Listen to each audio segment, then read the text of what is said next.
মাছ চাষি ও খামারি ভাইয়েরা, আপনারা কি হাইব্রিড মাগুর মাছ পুকুরে চাষ করতে চান? আপনি কি অল্প দিনের ভিতরে হাইব্রিড মাগুর মাছ চাষ করে লাভবান হতে চান? তাহলে আপনার জন্য এই ভিডিওটি, সম্পূর্ণ ভিডিওটি লক্ষ্য করে দেখবেন। তো ভিউয়ার্স, স্ক্রিনে যে পোনাটি লক্ষ্য করতে পারছেন, এটি কিন্তু অরিজিনাল চকলেট কালার হাইব্রিড মাগুর মাছের পোনা। এই পোনাগুলি আপনারা 3 থেকে 4 মাস চাষ করেই খুব সহজেই বাজারজাত করে দিতে পারবেন, কেননা এই হাইব্রিড মাগুর মাছের পোনাগুলি অল্প অল্প দিনের ভিতরে বড় হয়ে থাকে।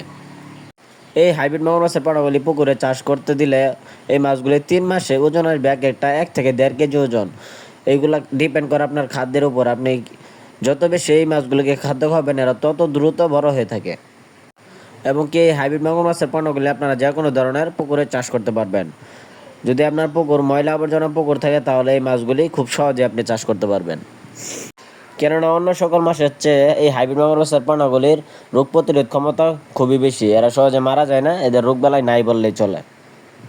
তো সেই ক্ষেত্রে আপনি খুব সহজেই যে কোনো ময়লা আবর্জনা পুকুরে এই হাইব্রিড মাগুর মাছের পোনাগুলি খুব সহজেই কালচারের জন্য দিতে পারবেন।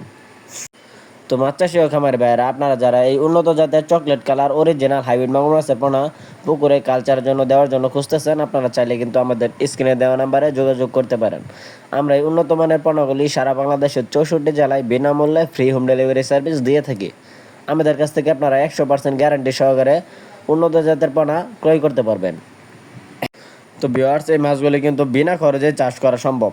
আপনার যদি ব্রয়লার লিটার অথবা যে কোনো ময়লা আবর্জনা খাদ্য খাওয়াতে পারেন, তাহলে এই মাছগুলি কিন্তু খুব সহজেই চাষ করে লাভবান হতে পারবেন। এই মাছগুলির প্রধান খাদ্য হচ্ছে ব্রয়লার লিটার, মুরগির নাড়ি বুড়ি, পচা পান্তা ভাত, গরুর গোবর ইত্যাদি ধরনের পচা জাতীয় খাদ্য কিন্তু এই মাছগুলি খুব সহজে খেয়ে থাকে।